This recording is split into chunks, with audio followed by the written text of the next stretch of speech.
Are you an independent musician? How would you like to have your songs played on hundreds of radio stations just like the one you're listening to right now? Join MusicSubmit.com and we'll promote your music to radio stations and blogs in your genre. It's free to set up your account, and we guarantee your music will be considered for airplay by radio stations worldwide. Why not sign up today? It's free. MusicSubmit.com. Radio promotion for indie musicians.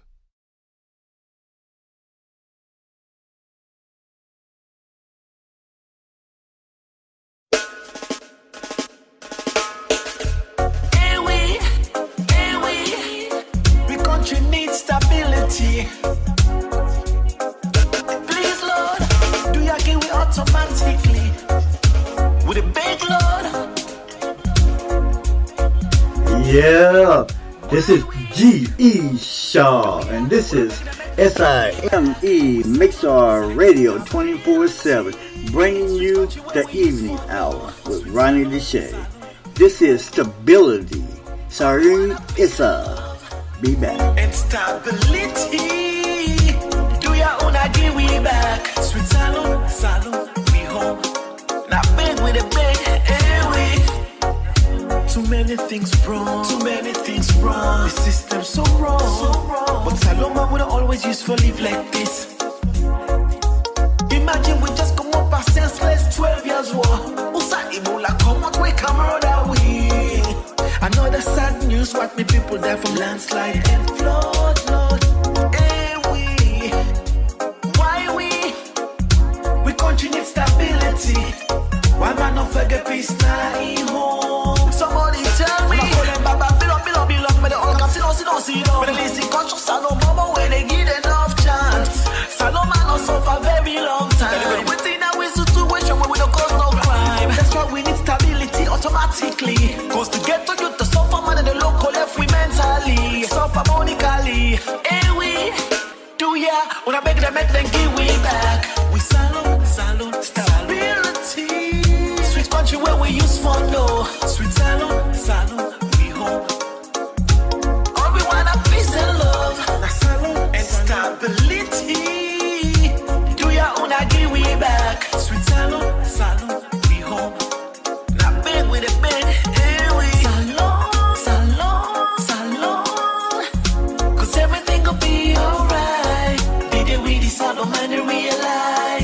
Together we can make it.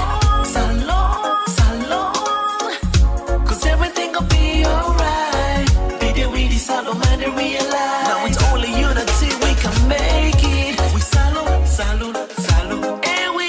Now it's all in love we can make it. We salon. We home. Hey we salon.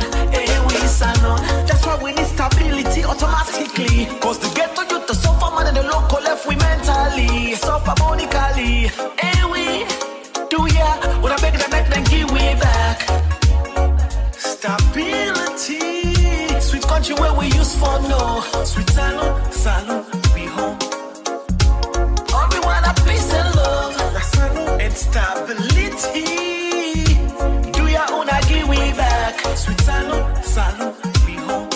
Do ya when I beg them make them bring we back. We salon. The country where we use for no. Sweet salon. We don't want no gentry again. All we want a peace and love.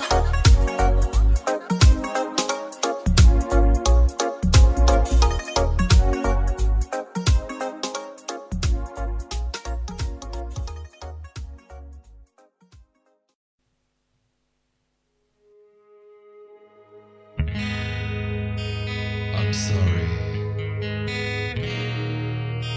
Forgive me. Thank you. I love you. In the deepest recess of your soul, there you are. Screaming out as if you lost control. A fallen star. In the distance there's a dim lit house. You found your way. as quiet as a mouse. On the table there's a message. What does it say? It says, know thyself. Upside down and inside out and all the way around. Know thyself. Utterly and completely. Until one day you can love you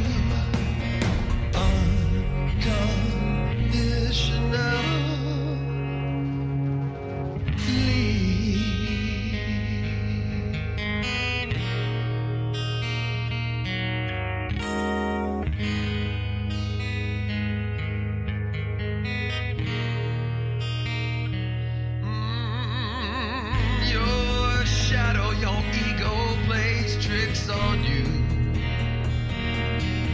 and you lose. You know there's only one thing left to do, but you've got to choose. Listen to your higher self, it doesn't lie. Well, what do we have here? Signs all point to the who, what, why. Everybody sees it, but to you it's still not clear. Know thyself. Upside down and inside out and all the way around. Know thyself.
She agreed, and then she told me that the reason she hasn't been speaking to me for a year or so is because of who I voted for in the last election.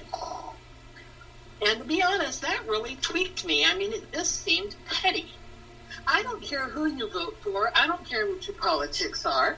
If we're friends, it shouldn't matter to me. I mean, granted, if you're the kind of friend that has to put politics into every conversation, maybe I would feel differently, you know? But to be honest, I'm not that kind of person. So, to cut people out of your life just because you don't like who they voted for, I don't know, is it just me or does that seem really petty? Well, me personally, yes, petty, but to the world and to society in general, that's normal. I hate to say that, but that's normal social dichotomy. I mean, let's face it. We as individuals base a lot of our friendships based on who we like, who we favor, whether or not we like a certain culture, race, etc., etc. That's just life. We do it.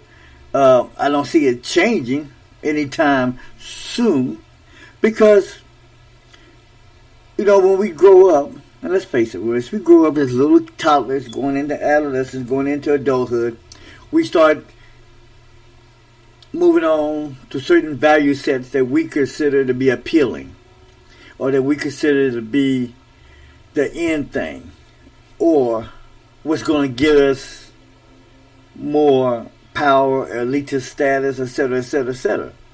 Now, in saying all of that, religion, politics, and social issues of all types, whether it's gender, whether it's racism, discrimination, etc., etc., has always caused divisiveness, especially in this country. So am I surprised? No. Do I consider it to be petty? Yeah, it's petty. But what are we going to do about it? Well, the thing is, okay, my friend John, and you know, I've mentioned my friend John before, he and I disagree on so many things. Politics being just one of them. In fact, we had a knockdown drag out the other day about something to do with police. And so we had, I mean, it was a huge argument. So John and I, there are so many things we argue about, but I have never told him, gee, John, we don't agree on this thing or that thing, so we just need to stop talking to each other. We just make agreements that we're not going to talk about certain things that are kind of hot ticket items for us, hot button items. We don't talk about those things. Every once in a while, like this last argument we had, we kind of segue into that by accident, which does happen sometimes. But we try not to talk about the things that we know we're going to argue about. And had my friend said to me, I don't agree with how you voted, so we just will not discuss that, that would have been fine with me, not a problem. I would have understood and I would have respected her request. But to not even tell me to just stop talking to me for over a year because you don't like how I voted, I don't know, I just find that very, very childish, and I don't know, it just does not seem the way that adults, especially friends, would treat each other. I've never cut anybody out of my life for how they feel about anything, honestly. I have cut people out of my life because they've stolen from me. I've cut people out of my life because they can't walk away from heavy drug addiction, and it was just better for me not to be around them. Those types of things I have cut people out of my life for. But because we disagree on something, no matter what it is, I just figure we're adults, we're grown-ups, we can work around this. I've never had anybody do this to me before, and it just really, as you can probably tell, it really bothered me. So here's the thing, and this is just coming from me as a friend, etc., etc., etc. I'm thinking that this is a person you grew up with, childhood experiences and all that good stuff? No, actually, she's a friend of a friend, and we met probably maybe going on 7 or 8 years ago. But she's a writer, so we have that in common. And she has edited a couple of my books for me. So, we have writing in common. And so that's a very strong bond between us. Okay. And the last time you spoke to her was about a year ago, correct? About a year ago, yeah. Okay. And so her reasoning is that she hasn't spoke to you, if I'm correct. It's because of how you voted or your political, who you believe in and politically and who you support politically, correct? Well, actually, no, because had she asked me about any of that, it would have probably gone a different way, but she never asked me. It was just because of who I voted for. So, hold on a second. She don't know, and she doesn't really bother to ask you any of your political affiliations or who you support, anything of that nature. She just straight out just tells you, I haven't talked to you in for over a year because of your political beliefs. Right, but and the thing is, and this may sound a little strange, but I'm going to talk very openly here. I'll just lay it all out. I grew up in a Republican household, but I am a Democrat. I never quite understood my parents' beliefs as far as supporting a political party that was not really in favor of the lower middle class, which my parents were, but they were raised Republican, and so they never thought of going any other way. Personally, for most of my life, I didn't really care. I would look at an issue, and whichever side was the one that seemed to feel the way that I felt, that's who I would vote for. So I was looking more at the issues than I was at any political party. But for the most part, I consider myself a Democrat. And had Bernie Sanders been the Democratic candidate, I would have voted Democrat again. But when it came right down to it, I did not want Trump. I did not want Hillary. But I don't believe in voting independent because you're kind of, for the most part, you're kind of throwing away your vote because an independent is probably not going to win. So to me, there's really no point in voting independent. So I ended up voting for Trump because to me, he was the lesser of the two evils. There was so much sneakiness involved with Hillary, and the whole thing when it came out about the part she played in Bernie getting booted out, I just could not in good conscience vote for Hillary. And if the Democrats at the next presidential election come up with a good candidate against Trump, I have no problem voting Democrat against Trump. I don't. I never thought Trump would be a good president. I never said he would be a good president. I don't believe really in most of what he stands for. My only thing with Trump was he was better than Hillary. Also, there were a lot of things that he has said over the last 10 years about if I was president, I would do this, or if I was president, I would do that. And the things that he said made sense. They made sense to me. Now, granted, none of these things got brought up during this last campaign, but I remembered those things. And I thought, they're logical, they're business-oriented, which he is. They make sense. So I thought, okay, if this is how he feels about these things, maybe he'll actually turn out to be okay. I never thought he would be good, but I figured he might be okay, which, as it turns out, he's less than okay generally. But at the end of the day, I'm not a supporter of Trump per se. I don't defend him necessarily. I just did not want Hillary. That was the bottom line. I could not, in good conscience, vote for Hillary. So that was why I voted how I voted. She never bothered to ask me anything about that. Gee, Rhani, are you a Trump supporter? Gee, Rhani, do you think Trump's going to be the answer? She never asked me any of that. Otherwise, she would have known I only voted for him because, to me, he was the lesser of two evils. But she never asked me any of that. She just found out, probably from a mutual friend of ours, who I had actually voted for, and then made her own decisions and cut me out of her life. Okay. Well, let's put it this way. How many out there that are listening to the show around the world. If you are, why don't you give us a call or send me an email at geupshaw@gmail.com. Tell me what you think. Have you met or had any friends separate or become divisive and you haven't seen any no more over the year because of your beliefs, your political beliefs? Let me know. Let us know.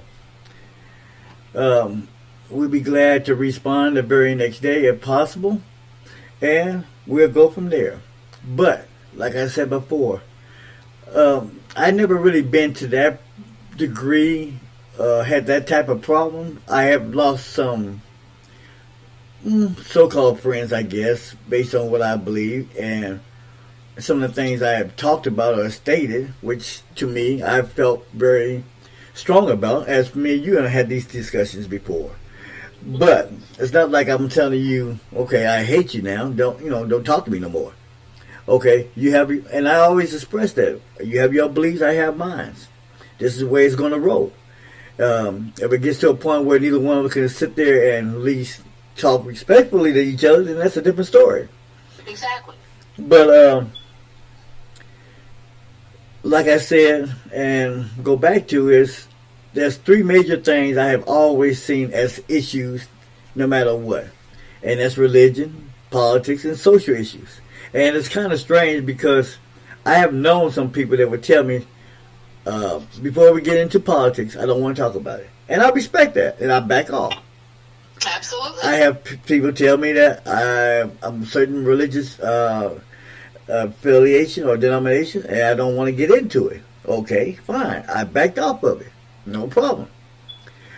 The biggest thing I always had with our social hierarchy or landscape is when it gets to a point where people take validity and want to go after you or get mad or look at you as either not knowing, ignorant, unknowledgeable, whatever other words I can come up with when you're talking about certain individuals.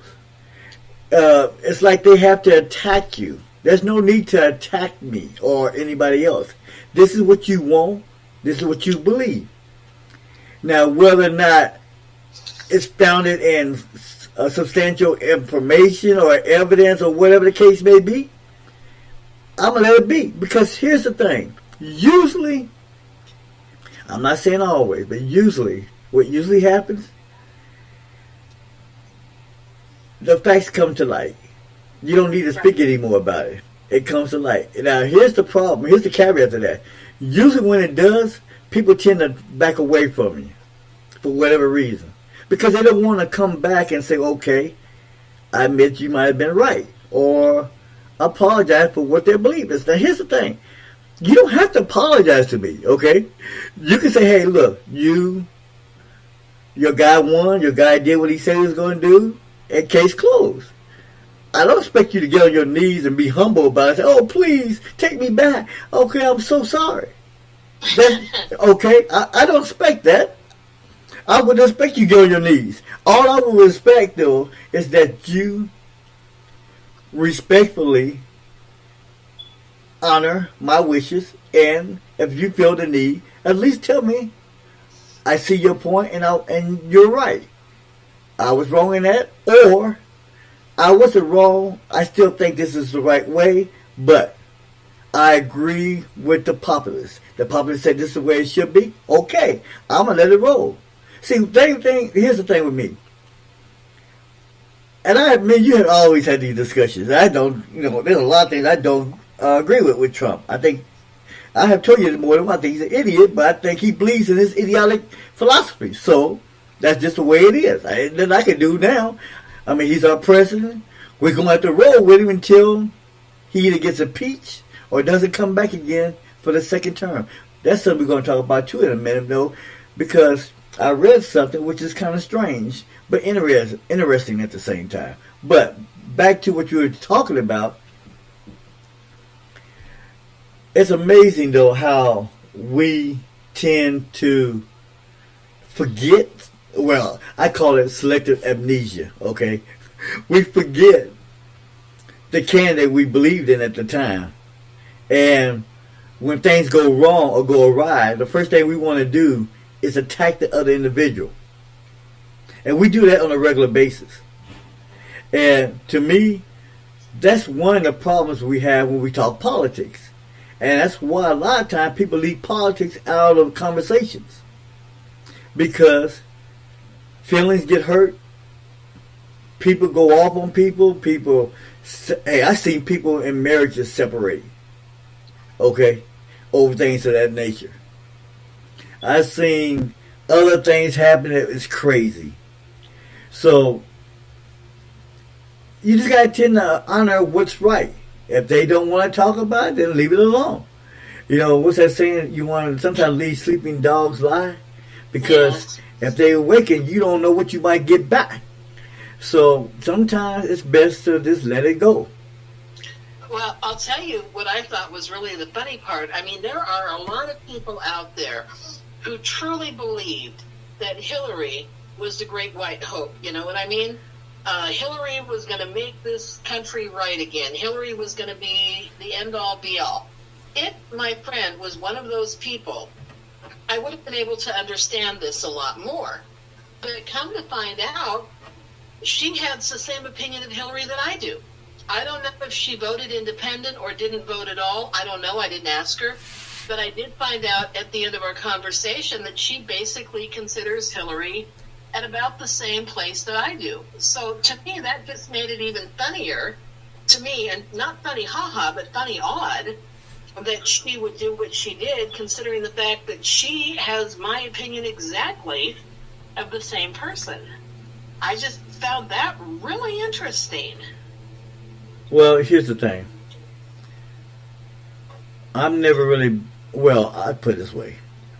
When it came down to a choice between the two evils, I believe the same philosophy.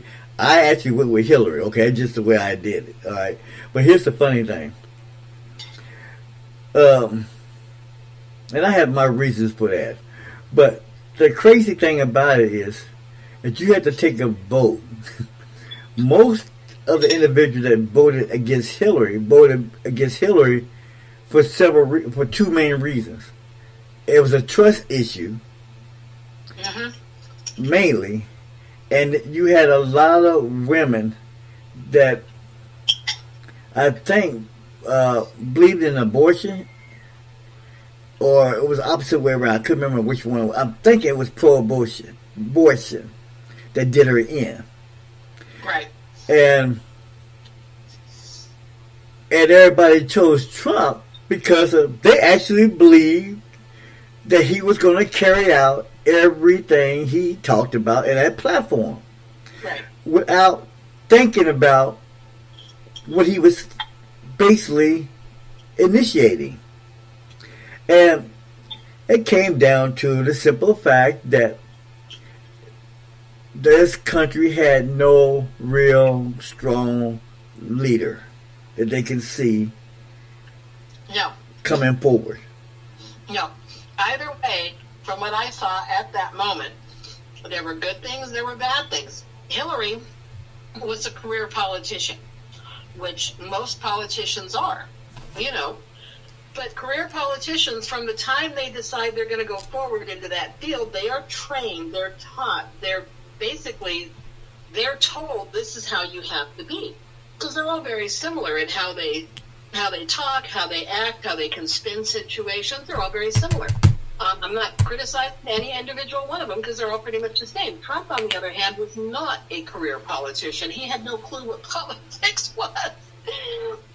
I have to admit, when I was looking at a really ucky career politician versus a really ucky non-politician, I think in my mind part of it was maybe if we don't go with a career politician, we can avoid some of the political doublespeak and, you know, crapola that comes along with a career politician. I don't know. I just thought maybe it's time for a change.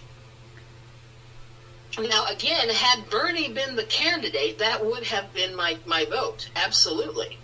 But, you know, he got booted out, so that left me with the two evils. And I did what I thought was the best choice based on what I knew. But I don't know. It's just weird the way some people are. My friend John and I, like I said, we've realized that there are certain things we can't talk about. One of which is the police department, anywhere, any police department. John has it in his head that the police go out of their way to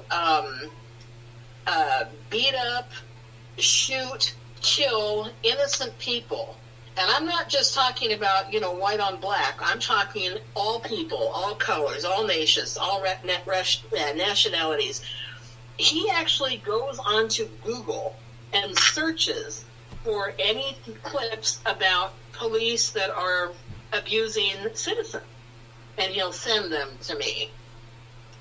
My response to him is that there are good people and bad people in every occupation.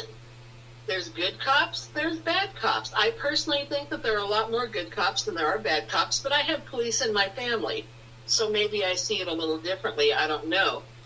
But I asked him, why do you send me these videos? And he says, well, because I said, if we talk about them, we're going to have an argument and you're going to get all worked up. He says, well, it's no different than if you were watching videos of animals being abused. He says that would get you worked up, especially if animals were being killed.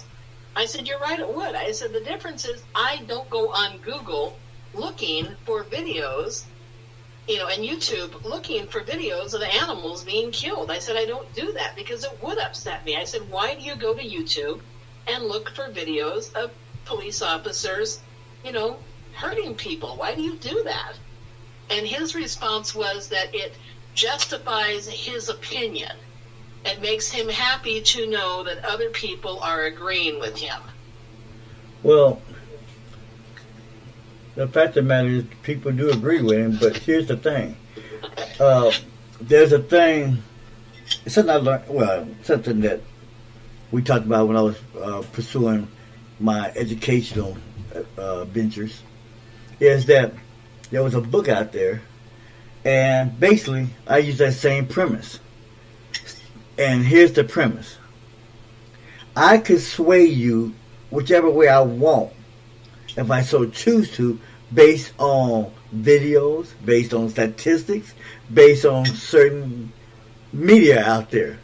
And the point I'm getting across is media, statistics, videos can lie depending on what you're doing with it. You can use it in a lot of regards, okay? It's just simple. But what it comes down to is having individuals who think for themselves. Let's face it, a lot of us don't want to do the research. That's what the problem is. It's not the problem that we're so easily swayed.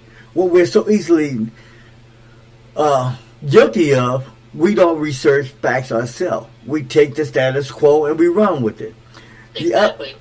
The other thing is we have fanatics, and that's in all religions, cultures, race. I'm not singling out one, okay?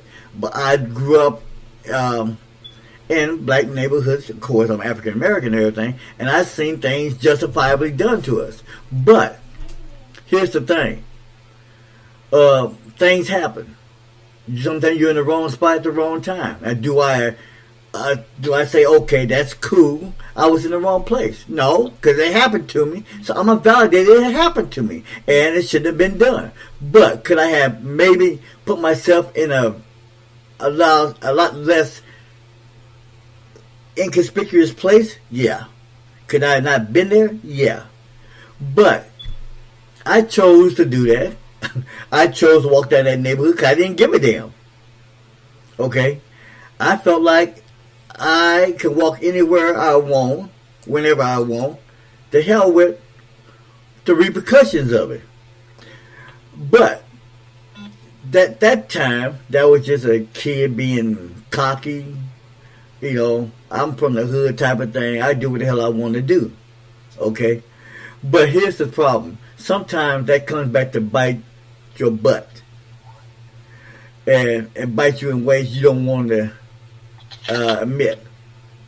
Now, in other regards to things of that nature, we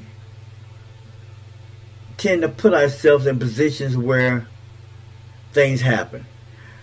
But the thing is, when you go out looking for certain videos or certain statistics to prove certain things, then you are curving it to whatever degree you want it to be curved based on what you are looking for. Now, there are certain statistics out there that don't lie, okay? Things that were done did happen. But sometimes we take it to another level, okay? Now, where these, like the all the different African American kids, all the different tragedies that happened over the last 6 months. Did it happen? Yeah, it did. And I'm not going to say it didn't happen, because it did. Are we targeted at times? Yeah, we are. But here's the thing. Statistics can sway the audience depending on where you want to look at it. I remember at one point they used to always say, and it still happens, that there are more African Americans and more minorities on the social system, in the social system, on welfare, on all these different things. Now, there's also been statistics showing that's not true. That there's pretty much an equal amount of individuals, both Caucasian, African American, Asia, whatever, that uses that system. But the fact of the matter is, when you talk about social systems and you talk about how things are, it's generally swayed toward minorities. So my whole thing is, when you look at things of that nature, you better be careful about what you're looking at and how it's being used. That's all I'm going to say about that. Because it can be harmful. It can also be deadly, depending on how you're looking at it. Because it can cause other frictions, other stumbling blocks, or building blocks, depending on how you want to rephrase or reframe the situation. So, I understand why your friend says these things. I mean, because let's face it, you go to YouTube, you can find every type of violent act out there. People taking pictures, recording certain acts, recording certain things, recording things after the fact, putting their own spin on it, etc., etc., etc. Now, a lot of times what happens is you're catching things after the fact, after the initial act. Like, and I'm not trying to degrade that with football, but you always hear in football, when the referee catch you and you get penalized, they always say you didn't see the first initial act. Well, here's the problem. 9 out of 10 times, you're not going to catch the first initial act. They're going to usually catch the second one. And this is what I've told him constantly. I've told him, I said, John, I said, because he'll always say, why do you always defend the police? And it's like, I'm not saying that this guy here on this video might not have been wrong. Maybe he was. But the thing was, I wasn't there. I didn't see what actually happened. And I said, a lot of times these videos, you're not getting the whole thing. Now, I will say that there was a video that he sent me this last time that showed a white guy, getting killed by the police. And what had happened was he had checked into a hotel. He had been drinking. He went down to the lounge. He picked up a woman in the lounge. He was in whatever town he was for a convention. So he went up to his room with this woman. Somebody called the desk clerk and said that this particular room, somebody was pointing a gun out the window. So the desk clerk called 911, and they came. They ordered this man into the hall, told him to get down onto his knees and crawl forward. And he reached for his lower back. They thought he was going for a gun, and they shot him. Okay? So John's big thing was, well, first off, he felt that the desk clerk should not have called 911. He felt the desk clerk should have called the room and asked the gentleman in the room if he was pointing a gun out the window. I said, no. I said, he's got to call 911. Right away. If that guy is up there with a gun and he shoots somebody and the desk clerk hasn't called 911 yet, then the hotel is looking at trouble. But John, the usual thing is that the police that commit bad acts against civilians are never punished, okay? Now, this particular situation, the officer who killed the guy, they did file charges against him, and he did go to trial. I don't remember what the charge was, but I think it was something like, I think they actually, I don't know if it was a murder charge or a manslaughter charge, I don't remember. But anyways, he went to trial, it was a jury trial, and they acquitted him. They found him not guilty. Okay. So I told John, I said, look, they sent this guy to trial. You're always complaining because these police officers beat people up or shoot people or whatever, and nobody ever takes action against them. I said, they sent this guy to trial. And the jury acquitted him, so clearly there was more facts in this issue than what you and I know. Facts that would have come out at a trial. But I said the fact that a 12-person jury found him innocent ought to tell you something. And his response was that clearly the jury was stacked with people who agree with violence against citizens for absolutely no reason whatsoever, and that the man shouldn't have been acquitted. And the fact that he was sent to trial in the first place, which John is always saying never happens, meant nothing to him because the guy didn't get convicted. Had he been convicted, John would have been thrilled with that trial. But he wasn't convicted, so therefore the trial was rigged and it was just a bunch of crap. Yeah. And that's true. So. That's true? Well, it's true to a certain degree. I'm not saying it's true all over. But see, what John doesn't realize is this.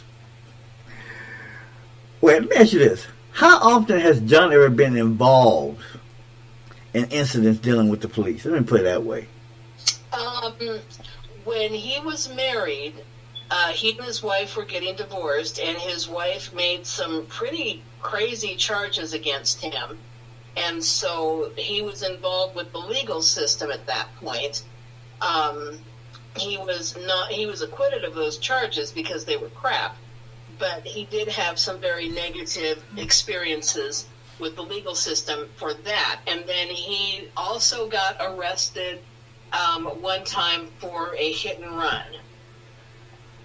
And he had an altercation with the officer who stopped him. Okay. Now, this is the same guy you've been telling me about that tends to walk away from problems. Yeah. So I'm just trying to understand this. He tends to walk away from problems, but yet still, I don't know about the first one, but in the second one, he tended to initiate the problem a little bit with the resisting arrest. And he did resist arrest. He was pulled over after the hit and run. And when the officer told him to hand over his identification and the paperwork to the car, John did not respond. The officer told him again. John did not respond. So the officer opened the door, pulled him out of the truck, basically dropped him onto the ground, threw handcuffs on him, and arrested him. John's response to this, because he called me from jail and asked me to bail him out at 2 o'clock in the morning, his reason for this was because he didn't know if the guy was a legitimate police officer, because, people out there can get a costume and, a badge, and they show up, and when you open the door, they steal your car. I said, John, was the guy wearing a uniform? And he said, yes, but, anybody can get a uniform. I said, okay, did he have a badge? Well, yes, anybody can get a badge. I said, did he have a gun? Yeah, but again, anybody can get a gun. I said, John, was he driving a cruiser with flashing lights? John said, yes. I said, okay, had you not just fled the scene of a hit and run? Well, yeah. I said, okay, chances are the guy was a real cop. But he, to this day, says that the officer was in the wrong because how did he know the guy was a legitimate officer? And the man should never have pulled him out of the car, even though John had been sitting there like a dumbass while the guy asked him 3 times for his identification and the registration. Okay, let me stop you for a minute. So here's the thing. Now, I'm glad you gave me the whole story and that led up to all that, because if it would have been just stopped just because the guy thought he was the wrong guy in wrong neighborhood. He asked for his license or whatever, wherever the case may be. Legally, he doesn't have to give any damn thing. But let's face it, when you get stopped and you're involved in a hit and run, at that point in time, you already know you've been involved in something. Yeah. So, now, yes, there's two things he said that's true. I mean, look, I've been involved in situations where there were fake cops. This is when I was a lot younger, though. They had the badge and all that stuff. But normally, if they have, how want to put it? Normally the badges will have emblems on it. Normally the badge will have badge numbers that you can trace and you can track. If you want to be observant about it, that would be the thing I would do. Make sure you remember the number and everything else. Because if that's the case, because see, a lot of times I tell people right now, you don't need to fight nobody. Don't fight nobody. If you feel like you've been unjustifiably detained, there's two things I tell people to do. Don't say nothing. Do what they ask. But make sure you get a keen observation of what badge number they had, or ask for the badge number. They have a right to give them that. You have to, if you ask for a badge number, the officer is supposed to give it to you. Right. Okay, and that's a fact.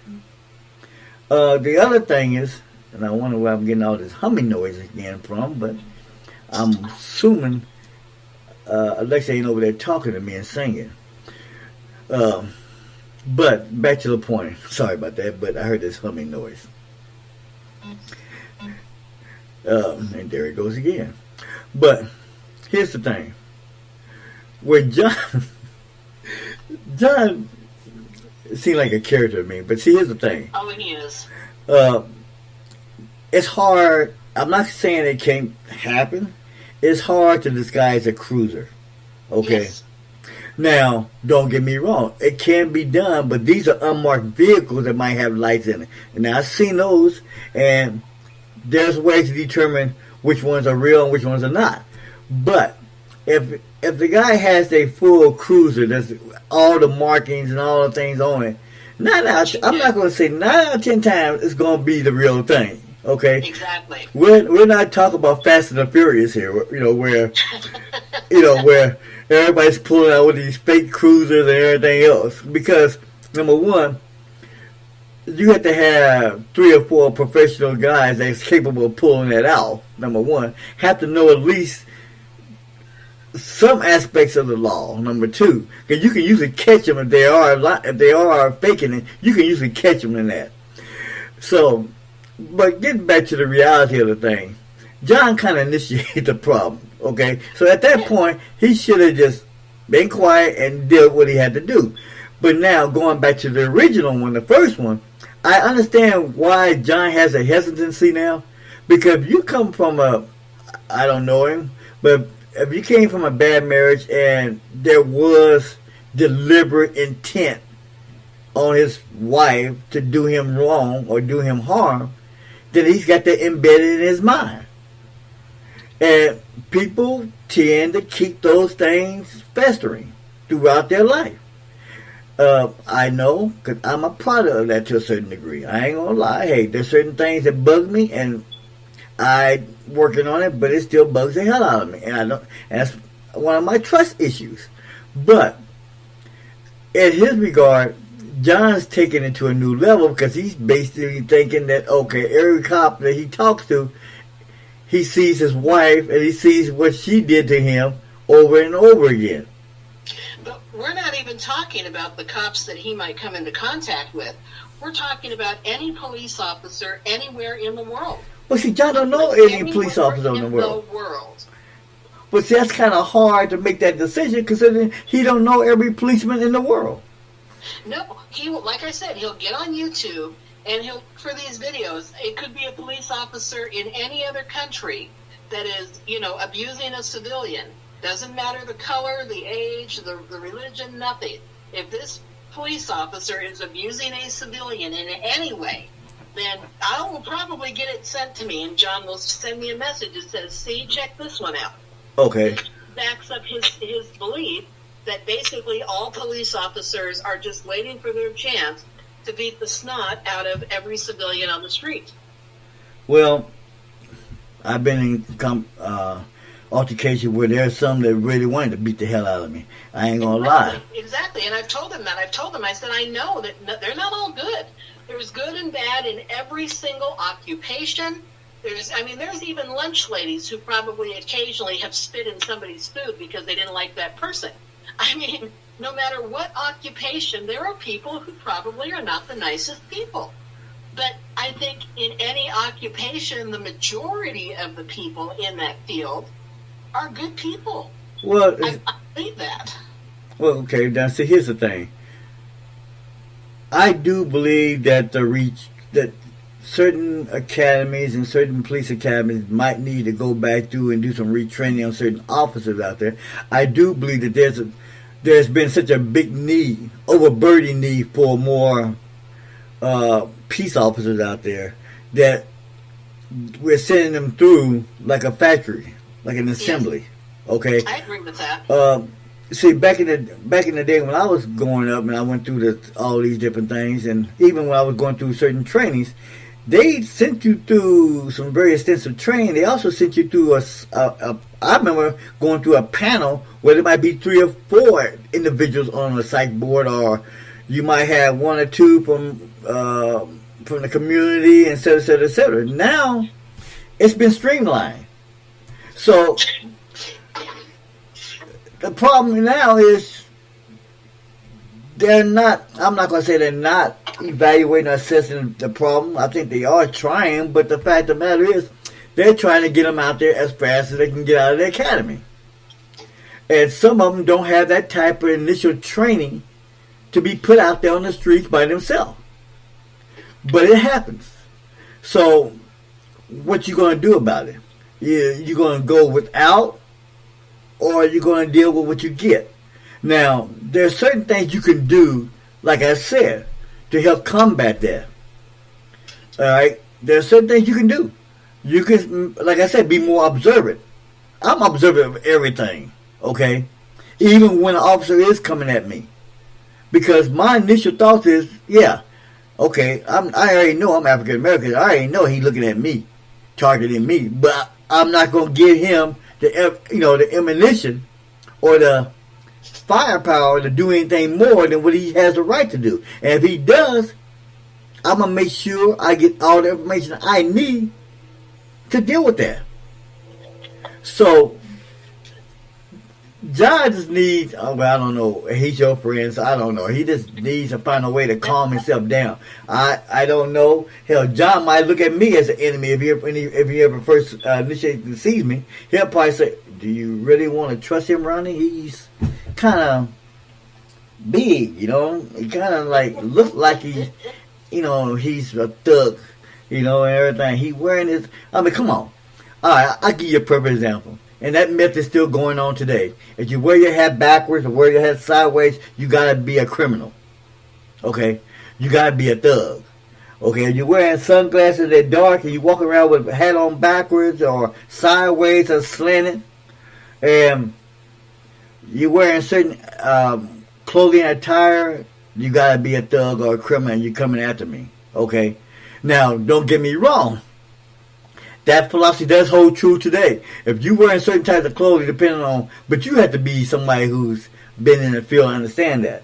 But my point is, I have been pulled aside or looked at differently because of what I'm wearing.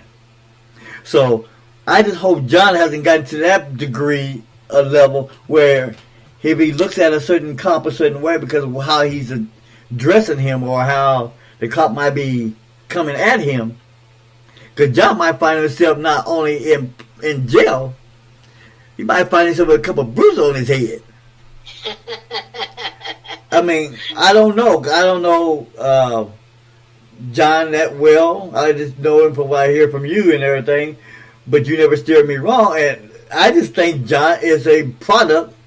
And people say that's not true. But look, you can be a product of your environment, your culture, your family environment, your institution, depending on where you are in life. It happens. It does happen. It becomes part of you. It becomes your nurturing and everything else. So let's not get it twisted. But at the same time, I think John been watching too many Hawaii Five-O's and things on TV, and believe that wherever he see on TV is the real thing. I don't know. So that's your friend. I figure you know how to handle him, so I'll let that be. Like I said, there are things we have learned never to speak of. Now I just got to get him to quit sending me the stupid videos. Yeah, well, good luck on that one. Like I said before, we'll be glad to hear from you out there. Hey, drop a line. Tell us what you think about friends, family. Have you lost any friends and family over politics?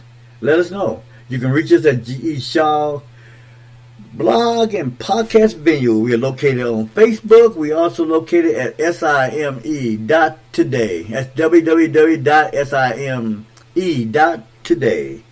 Or you can just come straight to us. SIME.today/MIXLR, which is MIXLR. You will see all this information after the show. We'll post it, and we'll get some other stuff going on. We'll be back in 5 minutes. This is The Best, and this is Candy Rose featuring E. Massey Harris.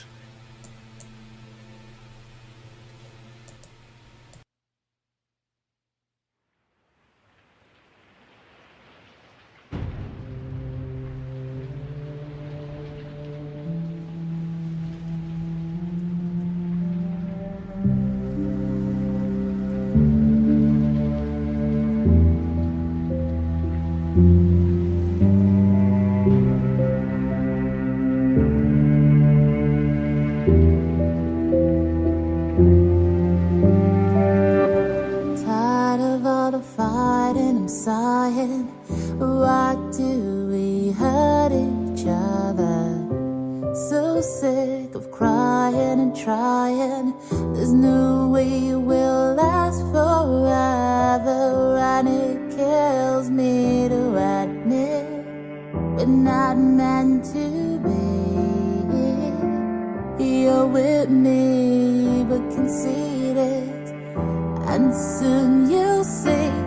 'Cause Lord knows where you go when you're gone in your head when I'm next to you. I see you but you don't see me, and I go where you go home if I knew how to follow you. Show me you lead, but I'm not where you want to be. But I'm the best you see.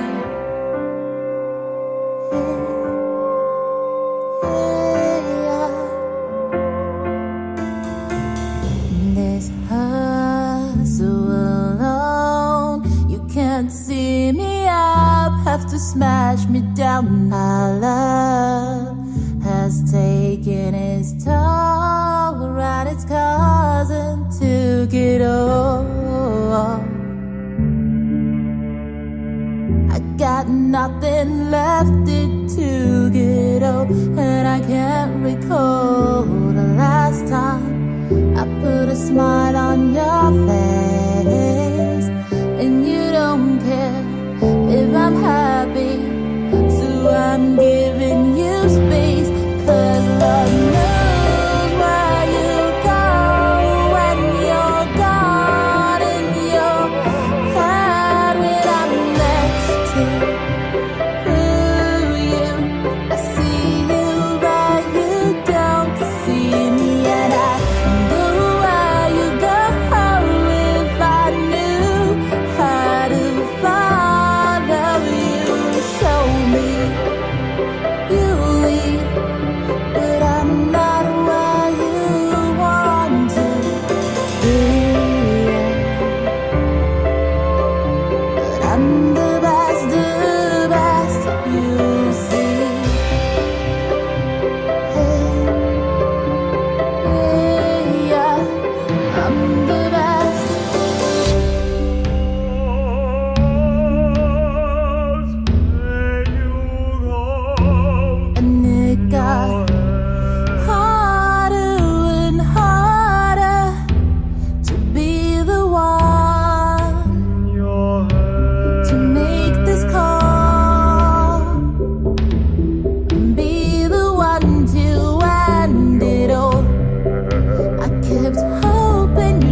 the best.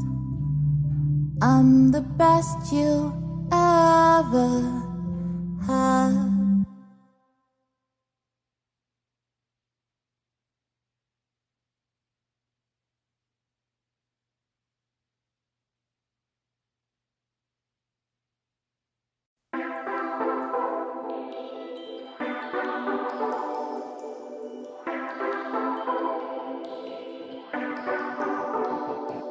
Sometimes I wonder if I buy a flight out into space, I could take a look at all the planets while going on a holiday.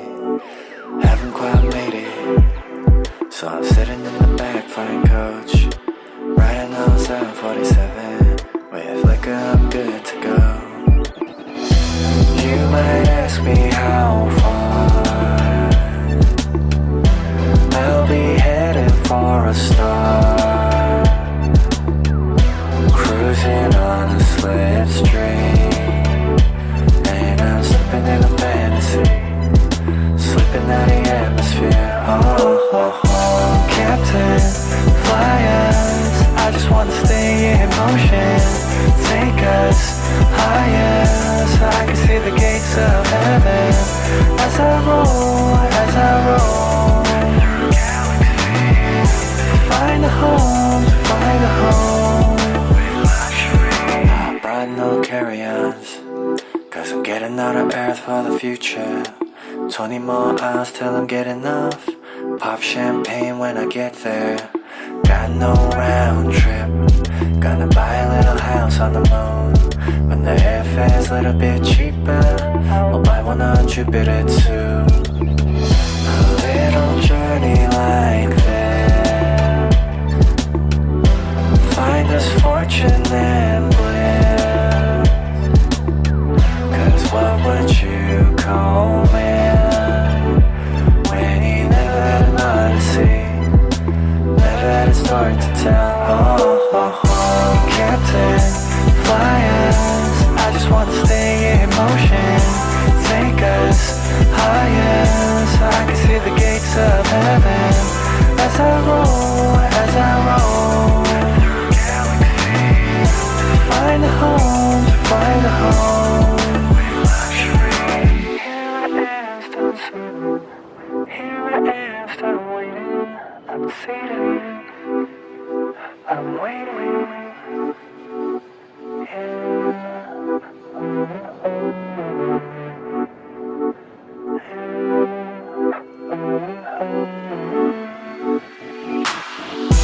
Captain, fly us, I just wanna stay in motion, take us higher, so I can see the gates of heaven, as I roll, through galaxies, find a home, with luxury.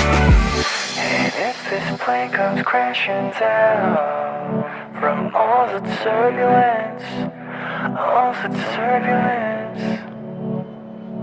I'll be seated knowing how I stayed and burned with it.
I gotta rephrase this and redo it again. Sorry about that, folks. Yes, we was off the air for about, I don't know, a good 30, 40 seconds.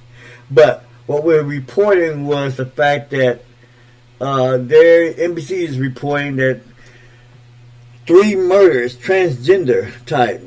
And they said this could be the work of a serial killer. Based on the fact that the first one was done around the first of the year, and they're looking like they're black transgender females. And I was just talking to Ronnie about it, and we're looking at maybe the possibility of more than one, and we were talking about the transgender, the serial killers travel. Yes, they do. But usually when you start seeing them, like she was talking about, in a certain area, yes, it could be a serial killer, but what she has said was that it also could be that it might have been, what you say, a transgender individual who was looking to become a transgender? No, I mean, you don't become a transgender. You're Well, you know born what I'm that talking way. about. Yeah. But I just said it wouldn't surprise me when they find the killer, which they will eventually, if this person was maybe not somebody who had thought about transitioning from male to female. Yeah, that's what I'm referring to, yeah. Either hasn't been able to due to finances, maybe due to family pressure, maybe due to personal fear of accepting themselves, the inability to accept themselves for what they are. There's been a lot of a lot of history of people of let's say the gay community, the transgender community, being murdered by either closeted gay men or closeted transgenders who cannot accept themselves for who and what they are, but they envy these open homosexuals, these openly gay people, these people who have gone on with their transition to whatever gender it is that they have wanted to transition to. They're jealous of that, and they end up hating these people for being able to do what they can't do. Yes. So if this killer does turn out to be, somebody who is technically transgendered but will never make that transition, it wouldn't surprise me. Yes, that's true, and you're right about that. I know you're right about that, because there's always been, well, first of all, you're dealing with societal norms, and which is a big problem right there, because of how the norms look at certain, cultures, gender, the gay, lesbian, community, etc., etc. So there's always that potential because of the fact that or fighting who you might be or should be, and you want to validate that you're not, and sometimes you take it out in an act of a criminal offense. And Exactly. A lot of times in a very malicious way, because you're trying to validate something that you are. But A lot of the gay bashing that goes on, like in high schools, with high school students, a lot of that, especially from the male side of things, is young boys who know that they're actually gay. They just either can't or won't accept it. They really resent the gay kids who are openly gay at their schools because they're living a life that they want to, but they can't, and so they end up beating these kids behind the bleachers, But, Tom, there is a lot of that goes on, and it is because somebody is jealous or angry that they are unable to live the life that they want to live. yes, that's correct. And you are correct about that. How true. The other thing I want to make a quick note on is, okay, what do I want to make a quick note on?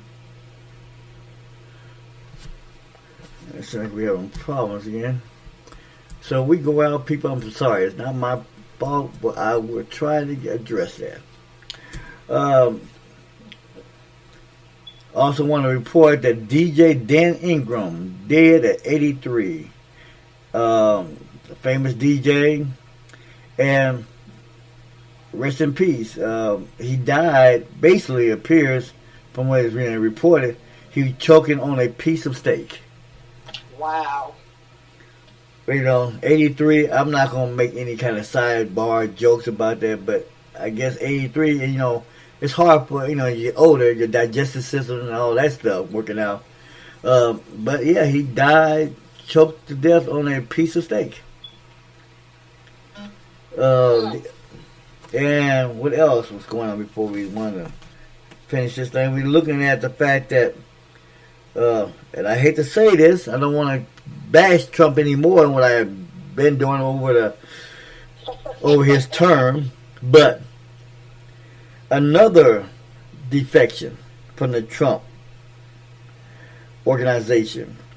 White House Communication Director Hope Hicks, one of President Donald Trump's most trusted and longest serving aides, abruptly, now she didn't just ease on out that door, she abruptly announced her resignation, leaving a void around a president who values loyalty and affirmation.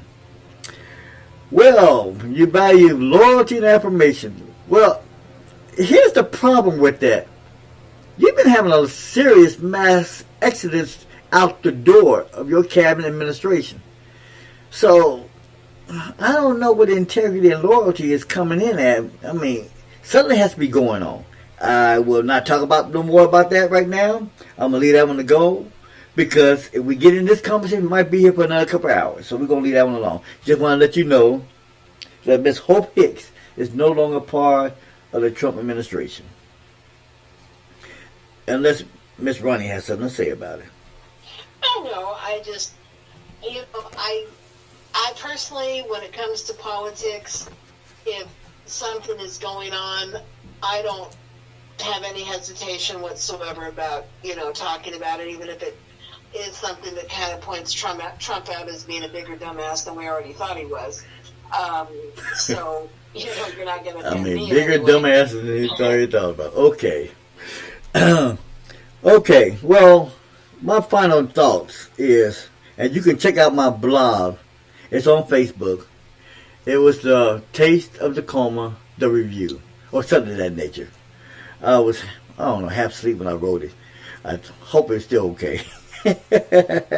But the thing is, I was there Saturday, spent most of the afternoon and early evening there. And here was my thoughts about the taste.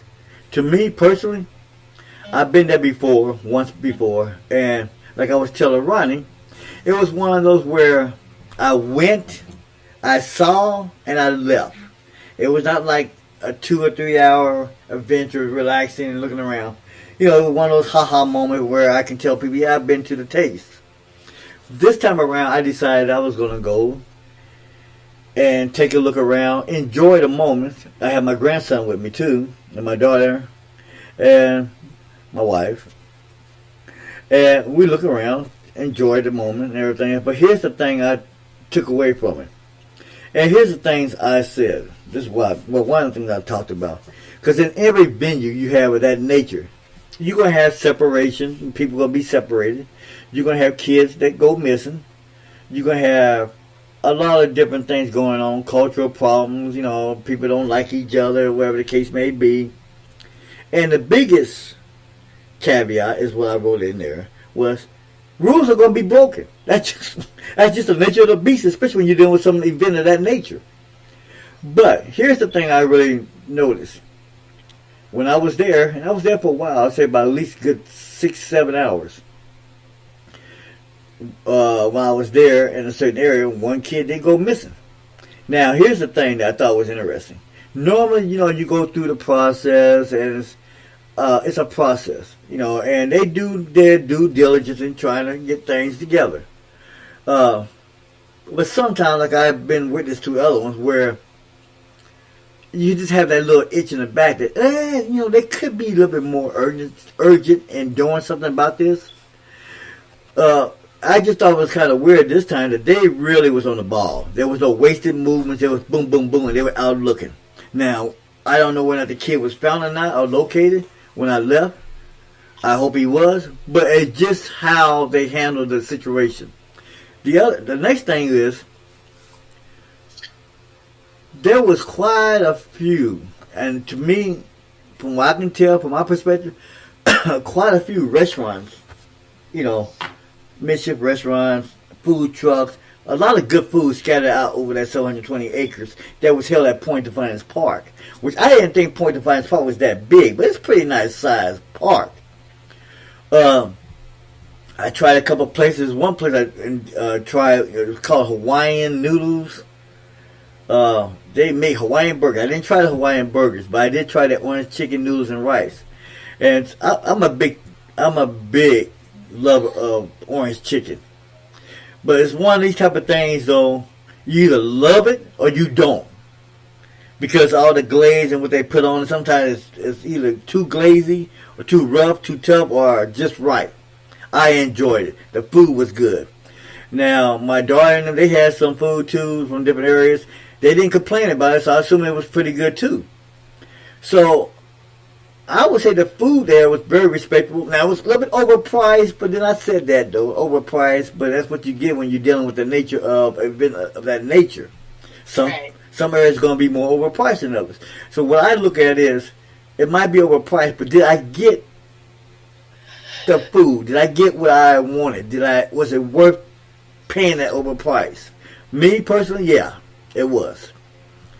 The third thing is there was a lot of affiliation with radio affiliations out there all over the place. You'd have, 96.5, I think they call themselves 96.5 Jazz FM, but there was like a lot of different other ones out there. There was AT&T out there, Comcast was out there. They had all the big dogs out there.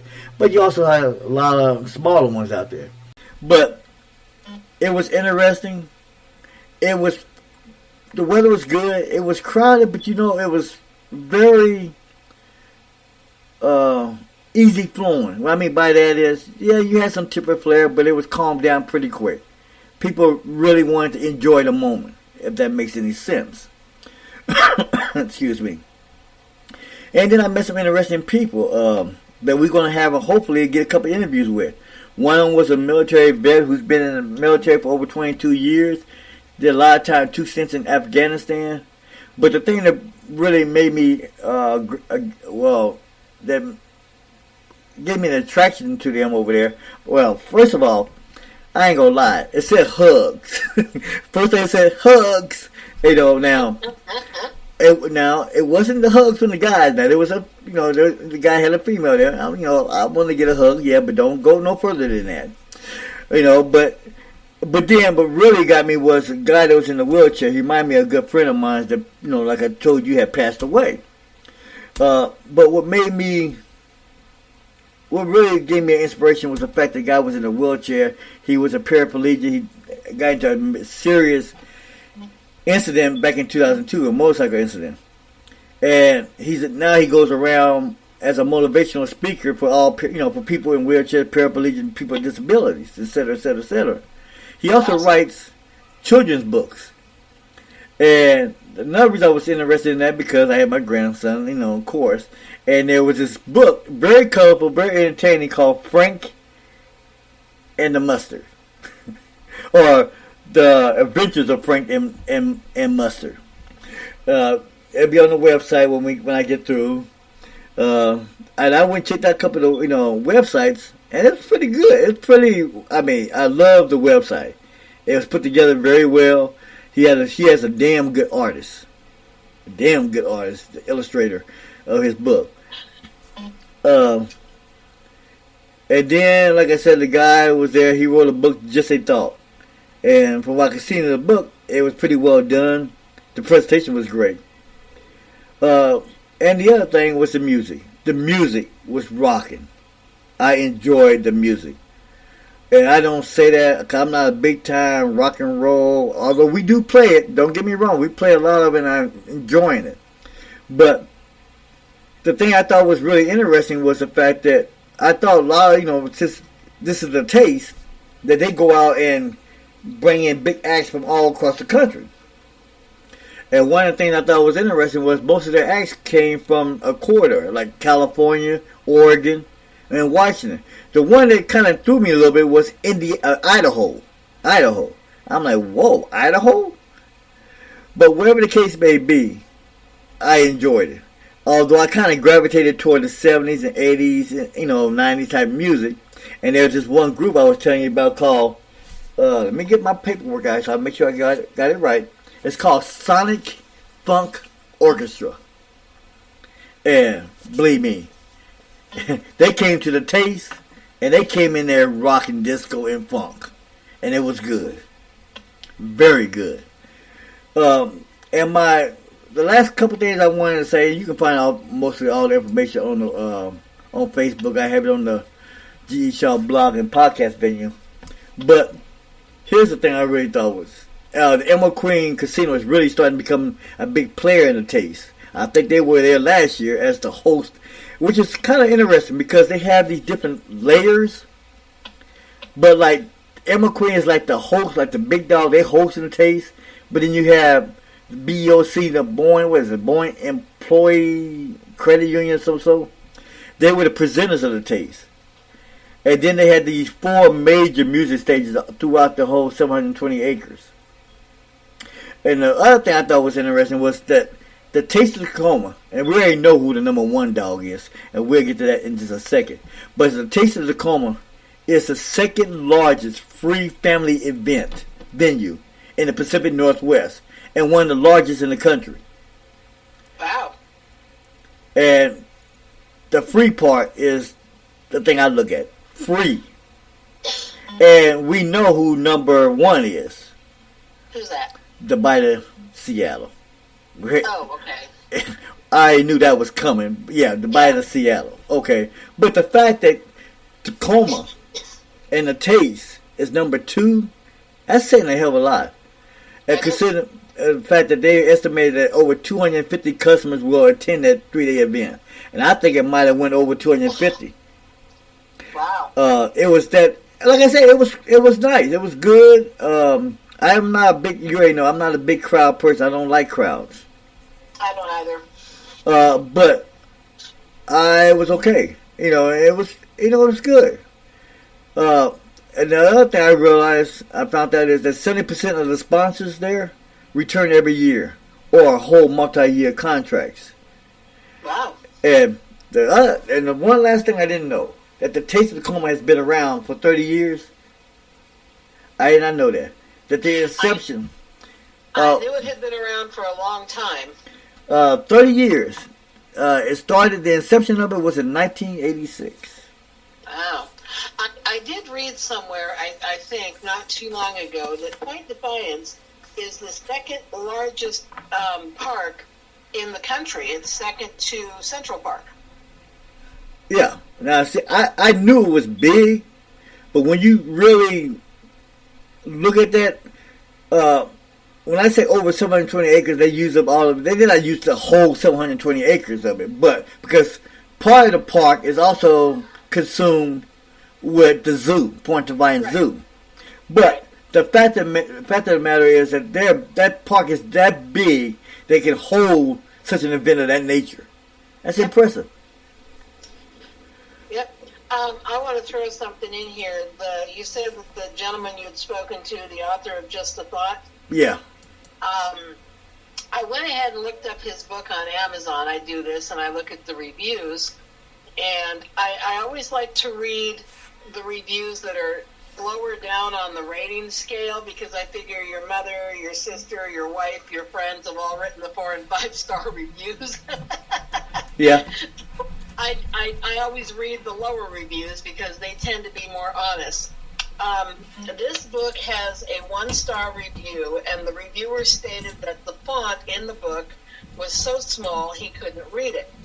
So I thought, well, I'll look into this. So I went ahead and downloaded the sample of the book, and yeah, I mean, I know I'm a blind woman, okay, but with my magnifying glass, I still couldn't read it. Part of it was because the font is so light in color. It's not black.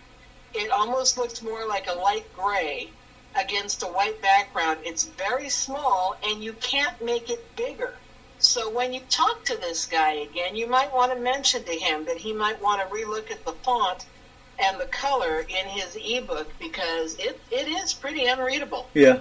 Well, like I said, I seen the book, but I wasn't looking at it from the online version. I looked at because he had the hard copies there, and that's the one, Right. and that's the one I was Go to looking at. Amazon and take a look at the sample. Just take a look at it. You'll see what I'm talking about. So if you do talk to him again, let him know that he might want to, rethink that font he's using, because it is way too small to be in an ebook.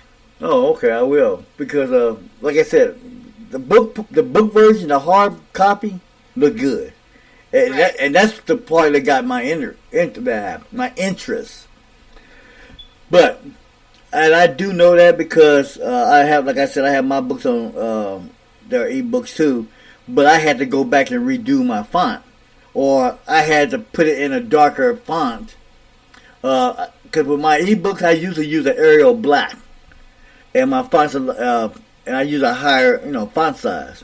Only because with ebooks, you tend to basic font doesn't work. No.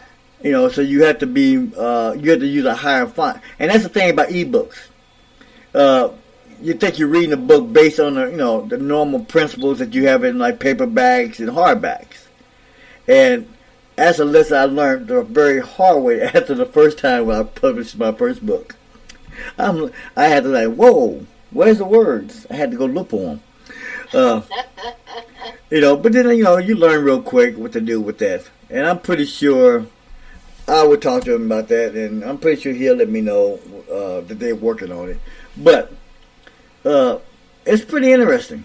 So, like I said, we're going to have him on the show one day, and hopefully within the next couple of months, because they're interesting people. Was able to sit there and talk to them for about a good 20, 30 minutes. That's how I got separated from the rest of my family. Because it's like, the conversation was good. They're good character people. At least, from what you could tell when you first, meet someone. But I enjoyed the conversation. So we're going to get back to that, and we're going to go from there and see how things work out. Outside that, we can't forget. Want to give you a couple more announcements out there. And that is that we will be starting a new show coming in this Friday. And we got quite a few more coming. But this is going to be the first one. People heard some of the promos behind it. We're going to have a couple of promos leading up to it on Friday. But there's a young man out there named Nico Fontaine. And he actually works for Starbucks here locally. But he's also into the world of paranormal, supernatural, and all that good stuff. I think he's an interesting guy. So we will be hosting a show starting this coming Friday. I think that's what we're going to have this coming Friday. It's called The World of the Paranormal with Nico Fontaine. I will be posting that on Facebook later, Twitter, and some of the other social platforms that we are into. But that's coming this Friday. We also have a counselor, mental health counselor, in an interview, and I think it's going to be a 30-40 minute talk show once every 2 or once a month. That's coming to the show too. The afternoon break will be back on Monday, Tuesday, and Wednesday starting next week. Late night will be coming on Friday and Saturdays from now on. That's going to be a permanent thing. I don't know if it's going to be starting this coming Friday and Saturday or next Friday and Saturday. We have your lovely voice here, the evening hour, which is not going to be going nowhere. It will be still on Tuesdays and Wednesdays. MIXLR Radio Night will be back at 9:30 to 11:30, Tuesday, Wednesday, and Thursdays as well. I don't know if it's going to be this week. Who knows? You might hear me tonight. But we do know for sure it will be airing starting next week.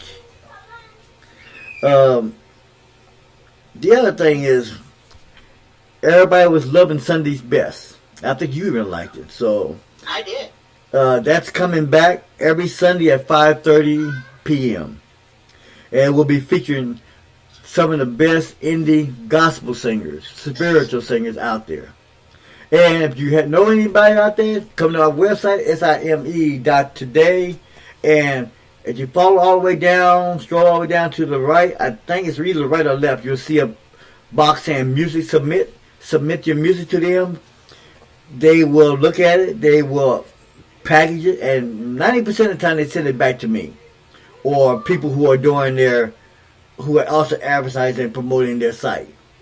And we also have all type of music on it. We got jazz, like I said, R&B, got a little alternative music, a little rock and roll, little reggae for all the people out there that are going Jamaica, etc., etc., etc. But we are starting to get a little branching out there. We, over the last month, I looked, had 880 downloads, no, 880 plays. And 30% of it were live that people would actually listen to.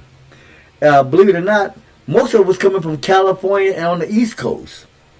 Come on, Washington, you got to come in and help us out. But that was over the last 30 days. And I think we had like over 350 error hours.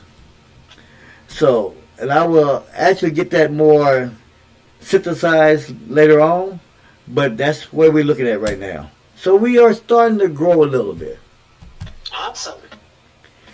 And I think they just love that voice of yours. I think that's what the reason is. But that's what it's all about. So until then, I think that's it for tonight. This is G.E. Shaw. This is Rhani D Chae. And we're going to hit you up with Honey Padre, His Demons. And we'll catch you tomorrow night. Talk to you later. This is G.E. Shaw. Say goodbye, Ronnie. Goodbye, Ronnie. Goodbye.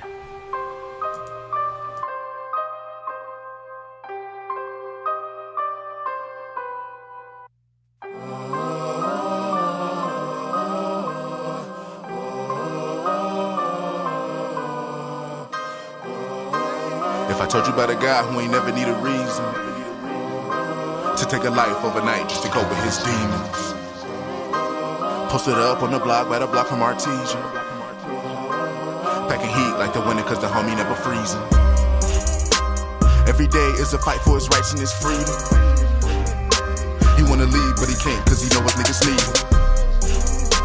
Not a fan of his pops cause a nigga always leave him. And if worse come to worse, he gon' leave his mama grieving. See, homie ain't a punk, but it's obvious how he's in fear of the here and now, of the here and now. So take a bow. You the reason why he won't wake up now. To the shots ringing out in the middle of the night as the soul takes flight to a much better place where everything's alright. They say God will give no man more than he can bear, and that he works in mysterious ways. You see, he comes from a place where his demons visit him on the regular. Whether violent or secular, at a moment's notice, a trigger-happy heathen is the reason he's no longer breathing, if you let the media paint that picture.